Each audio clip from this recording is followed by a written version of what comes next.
Hello everyone, आप सभी का स्वागत है लेट्स स्टडी द बेसिक में। तो अब करते हैं क्लास 7 की इंग्लिश की बुक हनी कॉम से क्वेश्चन आंसर्स एक्सपर्ट डिटेक्टिव्स के। पूरा चैप्टर अच्छे से पढ़ लिया है। निषाद और माया कैसे डिटेक्टिव बनते हैं और आगे क्या क्या वो फाइंड आउट करते हैं, तो ये सब हमने चैप्टर में अच्छे से रीड कर लिया है। अब बारी सी क्वेश्चन आंसर्स की। अगर आपने चैप्टर अच्छे से रीड किया होगा तो कोई भी क्वेश्चन आपके लिए डिफिकल्ट नहीं है, बहुत ही ईजी क्वेश्चन है वैसे भी इस चैप्टर में। सो पहला क्वेश्चन है, what did Nishad give mister Nath. अब आपको पता है निषाद आ जाए चाहे 7 आ जाए सेम पर्सन है, क्यों? निषाद का ही निकनेम 7 है। What did Nishad give mister Nath. Mister Nath को निषाद ने क्या दिया और क्यों दिया? So Nishad gave mister Nath a bar of chocolate because he concluded from Mr. Nath's lean thin appearance that he was starving। कि उसे ये लग रहा था कि मिस्टर दुबले पतले हैं, शायद वो भूख की वजह से ऐसा हो रहा है, तो उसने अपनी चॉकलेट उनको दे दी। What is strange about mister Nath Sunday. Mister Nath जो संडे व्यतीत करते थे, जो उनका संडे आता था, वो जो चीजें करते थे वो अजीब क्यों थी? So every Sunday mister Nath use to have the same visitor at his home. कि उसके घर पे मतलब उस घर पे हमेशा एक ही विजिटर आता था उनसे मिलने के लिए, और वो दोनों बैठ के लंच किया करते थे एक साथ। Why did Nishad Maya get a holiday. उन दोनों की हॉलीडे क्यों हो गई? तो हमने चैप्टर में पढ़ा था कि उस दिन इतना ज्यादा हैवी रेनफॉल हुआ कि पूरा ट्रैफिक जाम हो गया, हर जगह फ्लडेड हो गया, इसलिए बच्चों की छुट्टी हो गई। It was raining heavily and the street were flooded with the downpour, the traffic was blocked and the children got a holiday because all of this. अब देखो, निषाद मिस्टर नाथ के बारे में जानने के लिए वो रमेश से कुछ पूछताछ करते हैं। रमेश कौन है? रमेश वो उस रेस्टोरेंट का शेफ है जो उनके लिए खाना लेके आता था, ठीक है। अब वो कुछ क्वेश्चंस पूछते हैं, तो आपको इन्फॉर्मेशन लिखनी है। So what he eat. अब मिस्टर नाथ क्या खाते हैं? So mister Nath eat 2 chapatis, some dal and vegetables. When he eat, कब खाते हैं? He use to eat in the morning और इवनिंग। वो सिर्फ 2 बार खाना खाते हैं, सुबह और शाम को। What he drinks and when, कि वो क्या पीते हैं और कब पीते हैं? So he use to drink tea in morning और आफ्टरनून। और चाय भी 2 बार लेते हैं, सुबह लेते हैं और दोपहर में लेते हैं। हाउ ही पे, और वो कैसे पे करते हैं? So he use to pay in cash, also use to give tip to Ramesh. की वो अब उस खाने का या उस चाय का पैसे देते देते हैं, साथ में वो रमेश को अच्छी खासी टिप भी देते हैं। टिप मतलब किसी से खुश होके, किसी की सर्विस से खुश होके उसको एक्स्ट्रा पैसे दे देना। Why does Maya think Mr. Nath is a crook? अब दोनों भाई बहन डिटेक्टिव काम कर रहे हैं। माया कुछ ज्यादा ही उसके अंदर चली गई है और माया सोचती है कि मिस्टर नाथ क्या है? एक क्रुक है, एक क्रिमिनल है, और जो उनसे संडे को मिलने आता है वो भी इसका क्राइम ऑफ पार्टनर है। तो अब इनके बारे में बताना है, ऐसा वो क्यों सोचती है? So Maya think that mister Nath is a crook because he doesn't talk to anyone and has no friend. कि मिस्टर नाथ किसी से बात ही नहीं करते, ना उनका कोई दोस्त है। And she believe that his car are result of shoot out with police. की एक कभी पुलिस ने उन पर शूट आउट किया होगा और वो कार इसी वजह से उनके फेस पे आया है। He does not work anywhere, वो कहीं काम भी नहीं करते, अपने घर पे ही बैठे रहते हैं पूरा दिन, और उसे कोई ऐसा विजिटर मिलने भी नहीं आता, मतलब उसका कोई दोस्त नहीं है। बस एक विजिटर उनके साथ मिलने आता है और वो मानती है कि जो विजिटर है वो क्या है? उनका पार्टनर इन क्राइम है। She think that the Sunday visitor is his partner in the crime and he keeps the money from the loot and comes to give Mr. Nath his share। कि वो हर Sunday को जो mister नाथ का लूट पाट में जो शेयर है वो देने आता है। अब जैसे माया सोच रही है, क्या निषाद भी यही सोचता है कि मिस्टर नाथ एक क्रिमिनल है? तो नहीं, निषाद बिल्कुल नहीं सोचता ऐसा। वो सिर्फ ये जानना चाहता है कि मिस्टर नाथ इतने अकेले क्यों रहते हैं, वो इतने दुबले पतले क्यों हैं। So he feel bad for mister Nath because he thinks that he is a poor and lonely man, and he also feel that he is a generous man because he gives tip to Ramesh regularly। कि वो बहुत ही दयालु इंसान है कि वो रमेश को हमेशा टिप भी देते हैं।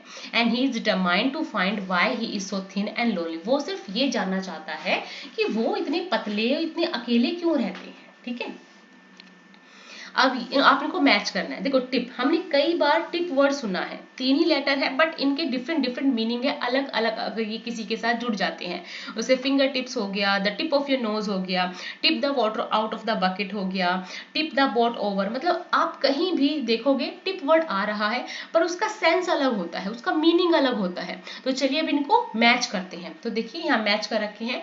फिंगर टिप, फिंगर टिप का मतलब होता था एंड ऑफ वंस फिंगर, ठीक है। मतलब जो आप फिंगर का जो एंड है वो आ गया, फिंगर टिप्स हो गया। The tip of your knows, ठीक है, the pointed end of your knows, जो हमारी जो नोज का आगे वाला पार्ट होता है उसको बोलता है the tip of your nose. The tip the water out of the bucket, कि empty a bucket by tilting it, कि क्या होता है बाल्टी को टिल्ट करके उसको आधी कर देना, उसको खाली कर देना। Have something on the tip of your tongue, कि to about to say something, कि अच्छा तुम कुछ कहना चाहते हो, कि तुम्हारे टिप ऑफ द टंग पे कुछ है, मतलब तुम कुछ कहना चाहते हो। Tip the boat over, make the boat overturn. Tip him a rupee, gave a rupee to him to thank him, कि किसी को टिप देना, किसी की सर्विस से खुश होके उसको टिप देना।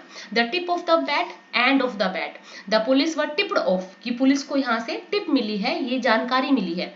If you take my tip, if you take my advice, my tip का मतलब होता है मेरी एडवाइस लो, मेरे एडवाइस, अगर तुमने मेरी एडवाइस ली। The bat tipped the ball, the bat lightly touch the ball. ठीक है, तो ये टिप के बहुत सारे मीनिंग्स हैं अलग अलग वर्ड्स के साथ जुड़ के।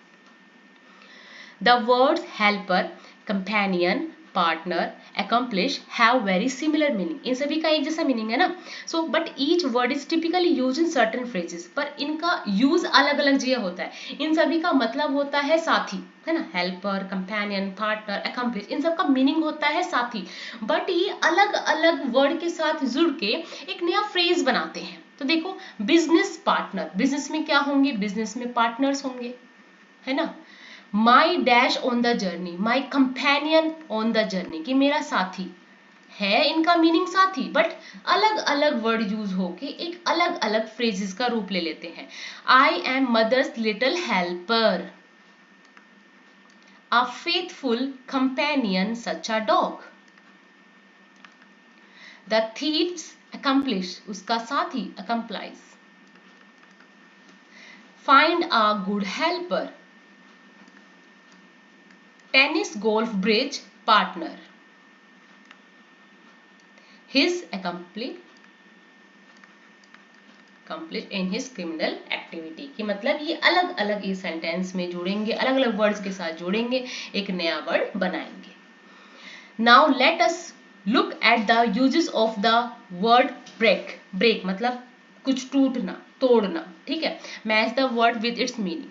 अब देखो, the storm broke, kind of weather ended, मतलब स्टॉर्म ब्रोक मतलब किसी तरीके का बहुत बड़ा तूफान आ जाना. ठीक है. Day break, beginning of the day light. His voice is bringing to break, changing as he grew up. Her voice broke and she cried, couldn't speak, was too sad to speak. The heat waves broke, it began or burst into activity. Broke the bad news, gently told someone to the bad news. Break a strike, and it by making the worker submit. Break down a machine failure. मतलब break का भी अलग अलग words के साथ use हो जाता है और वो कुछ और ही मीनिंग उसका निकल के आता है. ब्रेक, ब्रोक, ठीक है, जो भी ये वर्ड आपका वर्ब के हिसाब से या सेंटेंस के हिसाब से फॉर्म होता है. Who do you think Mr. Nath is? अब आपने माया के बिहाफ पे भी देख लिया, निषाद के हिसाब से भी सोच लिया. अब आप बताओ आपके हिसाब से मिस्टर नाथ कौन थे. ठीक है. So mister Nath is a lean and thin person, कि वो एक दुबले पतले इंसान है. And he might have met with some serious accident with fire which has resulted in many scars on his face. शायद कभी आग से या किसी वजह से कोई एक्सीडेंट हुआ है जिसकी वजह से उनके चेहरे पे इतना बड़ा स्कार आ चुका है.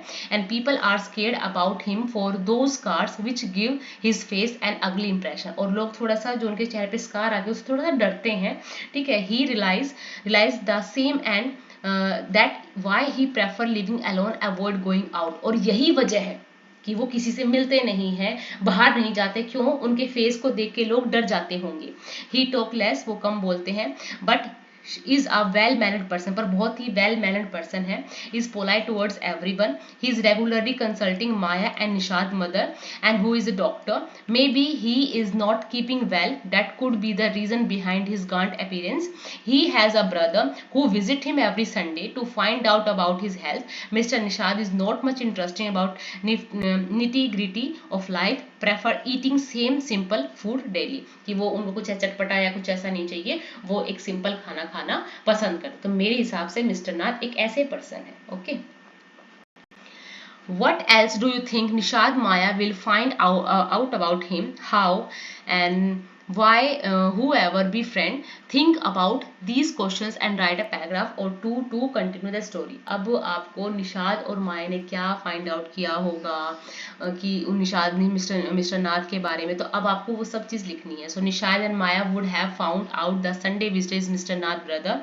Mr. Nath used to work for a big private company and has left the job for a while because he was not keeping well. He is suffering from liver ailment and will be undergoing a surgery soon. Nishad succeeds in befriending him and goes to his house every evening to play with him. He finds Mr. Nath a caring and loving person. He becomes a frequent visitor to his place. Maya regret about his earlier thought about Mr. Nath. She feels sorry about it. Nishad takes her along one day and they all become friends. अब आपको story को थोड़ा सा आगे continue करना है, ठीक है.